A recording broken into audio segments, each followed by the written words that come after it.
सही पूछें तो आध्यात्मिक दृष्टि से सबसे ज़्यादा मूल्य का विषय है, और इसको सुनने के लिए, समझने के लिए व्यक्ति का बहुत शांत चित्त होना अनिवार्य हो जाता है।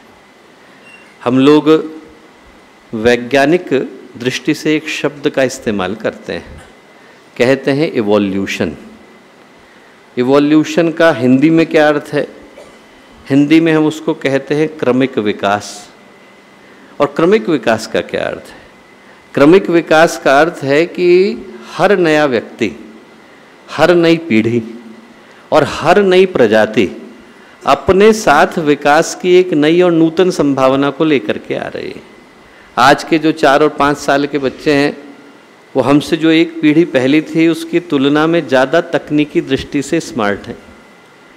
4-4, 5-5 साल के बच्चे नहीं होते कि उनको फ़ोन अच्छे से चलाना आता है, लैपटॉप यूज़ करना आता है। 8-8, 9-9 साल के बच्चे ब्लॉग लिखने लग जाते हैं, वेबसाइट तैयार करने लग जाते हैं। हर नई पीढ़ी के साथ विकास का एक नया अध्याय मानवता की यात्रा में जुड़ जाता है, और विज्ञान की दृष्टि से ये यात्रा तब तक अनवरत चलेगी जब तक हम विकास के अंतिम शिखर को स्पर्श नहीं कर लेते, जिसको हम लोगों ने नियर अबाउट परफेक्शन कह करके पुकारा। तब तक ये इवोल्यूशन यथावत चलता रहेगा। विज्ञान की जो ये सोच है वो गलत नहीं है, पर आध्यात्मिक दृष्टि से देखें तो अधूरी जरूर है। क्यों? क्योंकि आध्यात्मिक दृष्टि से हमको ये पता है कि हम किस पूर्णता की ओर इशारा कर रहे हैं। विज्ञान को ये पता ही नहीं कि वो किस पूर्णता की ओर इशारा कर रहा है।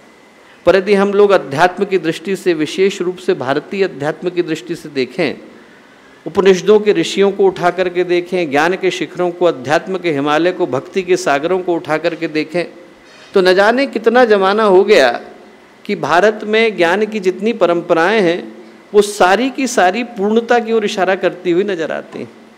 शुक्ल यजुर्वेद काण्व शाखा 40वां अध्याय, जिसको हमने ईशावास्योपनिषद कह करके पुकारा, वो उपनिषद शुरू नहीं होता कि ऋषि के मुंह से निकलता है ओम पूर्णमदः पूर्णमिदं पूर्णात् पूर्णमुदच्यते पूर्णस्य पूर्णमादाय पूर्णमेवावशिष्यते। ये भी पूर्ण है, वो भी पूर्ण है, धरती पूर्ण है, ब्रह्मांड पूर्ण है, ब्रह्म पूर्ण है। और उस पूर्ण में से जब पूर्ण को निकाल लिया जाता है तब भी पूर्ण ही शेष रह जाता है।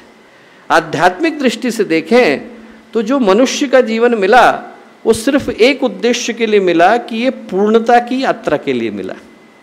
जिसको हम लोगों ने इवोल्यूशन कह करके पुकारा, वो इवोल्यूशन बाहर नहीं, मनुष्य के भीतर घट रहा है। हमारे जीवन के अंदर हम दोनों ही संभावनाओं को लेकर के आए।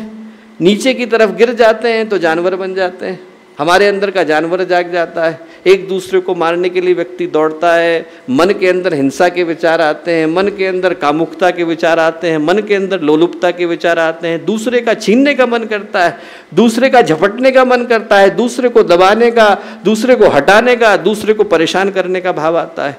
और वहीं पर यदि मनुष्य के जीवन में चिंतन प्रकाशित होता है, भावनाएं उज्ज्वल होती हैं, तो उसी मनुष्य के जीवन में हम लोग अवतार को जन्म लेते देखते हैं। ये जो मनुष्य का जीवन मिला इवोल्यूशन के रूप में मिला। नीचे गिर गए पशु बन जाते हैं, ऊपर उठ गए परमात्मा कहते हैं। इसी मनुष्य के जीवन में पागल से परमहंस बनने की, बुद्धू से बुद्ध बनने की, नर से नारायण बनने की, इंसान से भगवान बनने की और मानव से माधव बनने की संभावना विद्यमान है।